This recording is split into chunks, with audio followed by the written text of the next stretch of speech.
This video covers sections F and G of the annuities module. In this video we're looking at annuities due. Now an annuity due is an annuity where the periodic payments are made at the beginning of the period.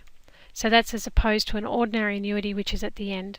Such payments such as house rents, insurance premiums are paid at the beginning of the period before the service is provided.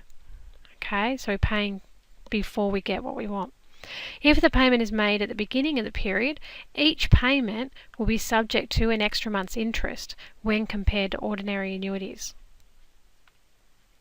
Now the present value of an annuity due, the present value of an annuity due is a value at the commencement of the term and is equivalent to the sum of the present values of all the periodic payments. So you can see we want the amount here. How much do we have to pay here to make all these payments?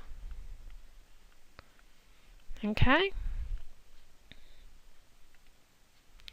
Now when we look at our previous formulas that we were looking at for an ordinary annuity, we just need to modify it for an annuity due by adding that extra interest payment. Again, the formulas will be given to you. So let's look at an example. Joe pays $250 rent per week at the beginning of each week. So we know that we're looking at an annuity due because it's at the beginning of each payment. At the beginning of each week. The repayment is going to be $250 and we're looking at per week.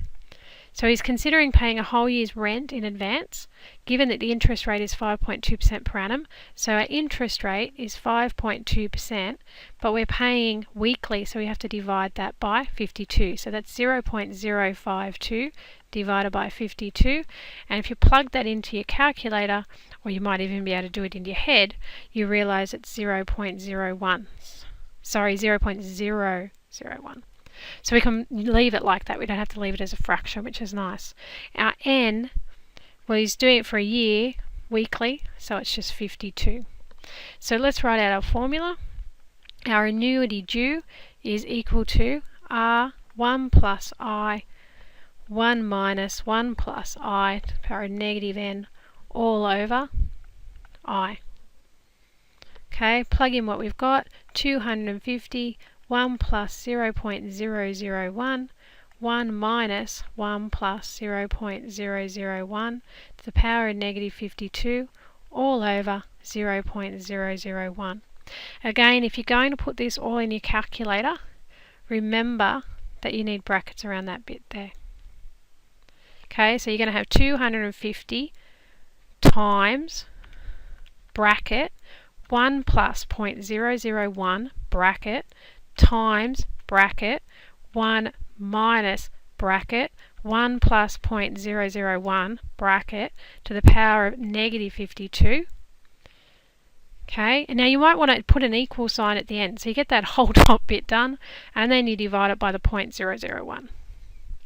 Because you have to remember, it's like you can have it all over 0.001. It means the same thing. Okay? And you get an answer of approximately $12,674.28.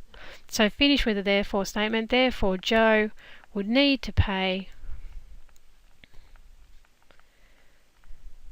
$12,674.28 to cover the year's rent.